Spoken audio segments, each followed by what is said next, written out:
17 minutos pasado alas 5.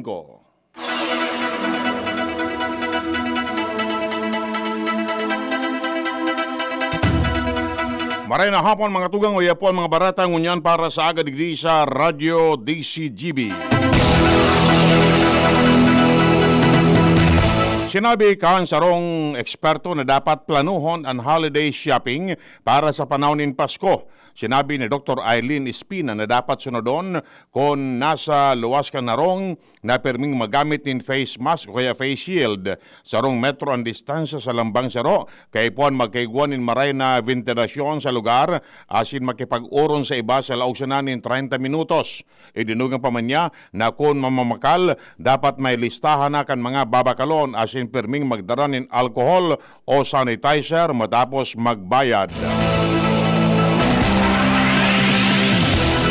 May aras nato si Ans Galero, may dagdag na istorya. Ans, kamen. Padagos nang naiilinganin paglangkaw sa porsentahe ang mga barangay na napapailawan sa bilog na probinsya Canalbay, susug sa Albay Power and Energy Corporation o APEC.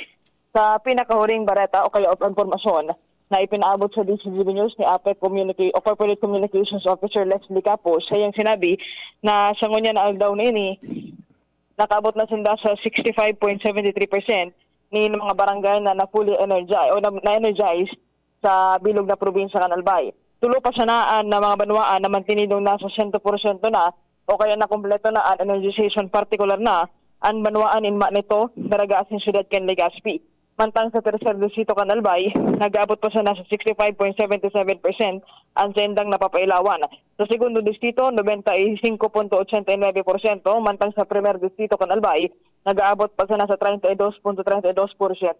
Sa ngunyan, sa giraray na nag-aagay din pasensya as in kooperasyon, as in pagsabot sa publiko ang APEC dahil sa dayman maniligayan na magkauroyam na ang nagkapera as in mag-agrangay na dahil sa haros bulan na ang bibilangon kan dahil pa napapiilawan ng mga barangay digdi sa tuyang probinsya. Sa iya man sinabi na sa ngunyan ang sendang asigurasyon padagos as in puga-puga man giraray ang pagtrabaho para totalmente nang maibalik ang normal na supply kan kuryente sa tuyang kapalibutan. Dagdag na Bareta, Ans Galero, DZGB.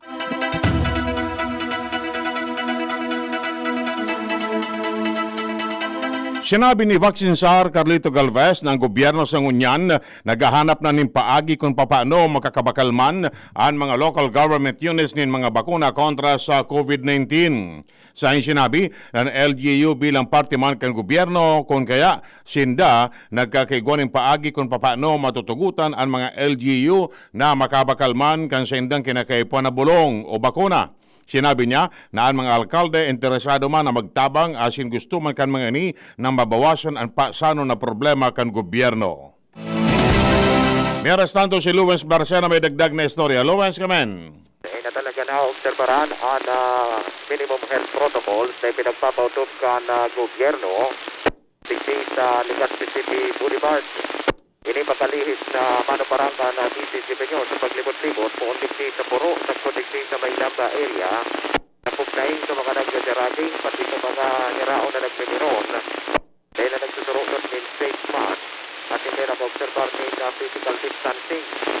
Kung matatandaan, padagutaan na pagpagirundok sa siyudad kan Legazpi, kan lokal na gobyerno, maagi ni Alcalde Noel Rosal at maging ang gobyerno nasyonal na dapat nang sumunod sa minimum health protocols nga ni naman bawasan ang pagparadugang ng kaso kan COVID. Alagad, digdi sa nasampitan ng lugar, maski dyan sa may Northern Boulevard area, talagang manuntaran na talagang nila nagsusunod sa minimum health protocols at mga nakakapira. Sinpat abot kan panahon ang pinagkakatakutan kan mga nakasahiling, iyo at mapalumapag naman ang second wave kan COVID. Yan ang mga dagdag na Bareta, aliti sa luwas. Ako po, Selvi. May arestando na niniwala si Vaccine Czar Carlito Galvez na baka pamanhudyan ang Pilipinas na makabakalin mga supply ng bakuna kontra sa COVID-19, mantang inako niya na may mga nakakaulang sa pagbakalin mga kinakaipuan na bakuna. Sa sinabi na padagos ang negosasyon sa iba-ibang pharmaceutical companies mantang kinakaipuan pa ang clearance ni Presidente Rodrigo Duterte tanganing masiguro na ang gobyerno magkakaiguanin advance payment asin pangako sa vaccine deal na maigpit na ipigbabawal kan auditing law kan nasyon. Mientras tanto, sinabi pa ni Vaccine Czar Carlito Galvez na ang bakuna kontra sa COVID-19 hali sa China as in Russia pwedeng makaabot na sa nasyon sa primerong tulong bulan kan masunod na taon. Sa sinabi na ang mga bakuna na ini ginigibo kan Sinovac as in Biotech as in sa Malaya Research Institute padagos na makalaog sa nasyon sa enot pa sana. Naenot pa sa AstraZeneca kan Bretanya naenot nang nagpirma ng supply agreement sa gobyerno as in pribadong sektor. Ipinaliwanag ni Galvez na kung masilyuhana ang kontrata sa Disyembre o ngunya na bulan, tatawanin 60 hasta 90 dias para may handa as in may padara sa Pilipinas ang mga bakuna. Ang pag-arog sa reagent para sa testing sa COVID-19 posibleng mangyari asin ini nagiro na. Sinabi ni Senador Richard Gordon, pamayo kan Philippine Red Cross na dapat pag-adala nin marahay kan Department of Science and Technology na ma-replicate ang mga reagent dalante ini ang mapababa sa presyo nin testing para sa SARS-CoV-2 na iyo ang virus na minakausa nin COVID-19. Sa sinabi na pwede ning gibuhon mantang nagtatrabaho pa kay ni ang pribadong sektor. Sinabi ni DOST Secretary Fortunato de la Peña na ang local COVID-19 kit iyo ang ehemplo na makagibo nin local manufacturing capability enhancement na suportado kan DOST.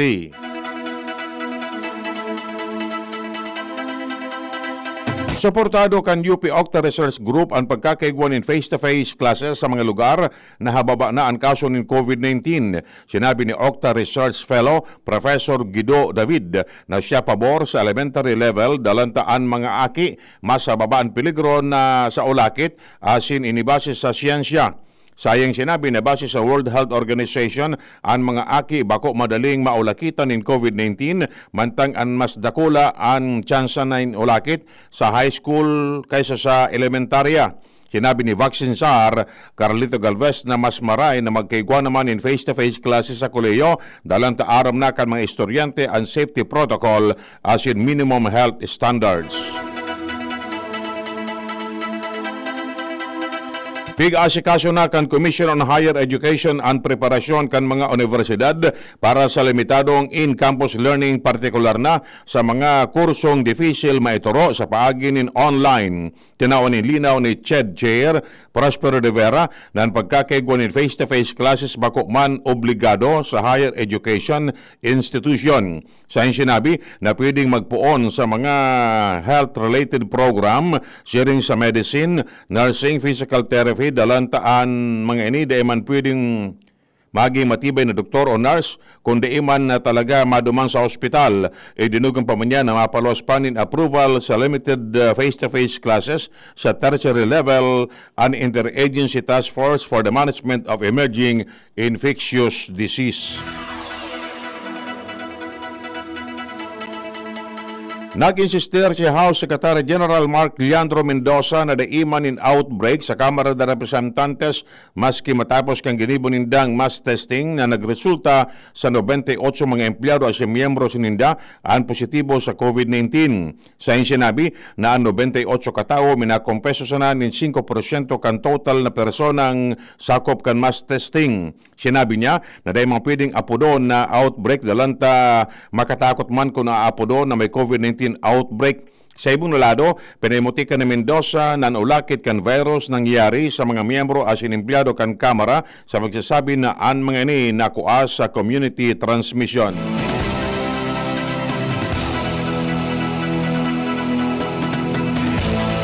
Bukas si Presidential Spokesman Harry Roque na imbestigaran siya kan Interagency Task Force may kinaraman sa inatindaran niyang aktibidad sa daang Bantayan, Cebu. Ini matapos na magruso ang kadakol ng mga tao na diin nasunod ang social distancing protocol. Nag-apilar man siya sa media na maging patas sa pagpapalos ng informasyon. Sinabi ni Roque na mamundo man na natiino ni marahay ang aktibidad mantang dai natitiino kan media ang pagbisita ni Vice Presidente Leni Robredo sa Kabicolan na nakipag-abrasa pa sa mga tao mantang may ining ipigbabawal dalan sa COVID-19.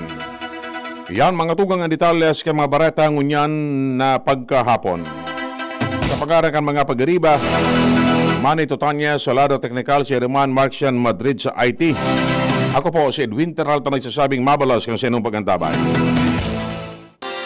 Inihahatod sa inyo kang Department of Environment and Natural Resources, Regional Office No. 5, ang programa Kapalibutan Ta at Tamanong Ta. Kapalibutan Ta at Tamanong Ta. Programang magtataon ng impormasyon asin kaaraman, manangod sa satuyang kapalibutan, asin sa mandato kang Department of Environment and Natural Resources. Sa tunghinanyugon, kada Huwebes alas 11 sagkod alas 12 nin pagkaugto, Kapalibutan Ta at Tamanong Ta. Hatod sa inyo kang DENR Regional Office 5 asin kan istasyon na ini.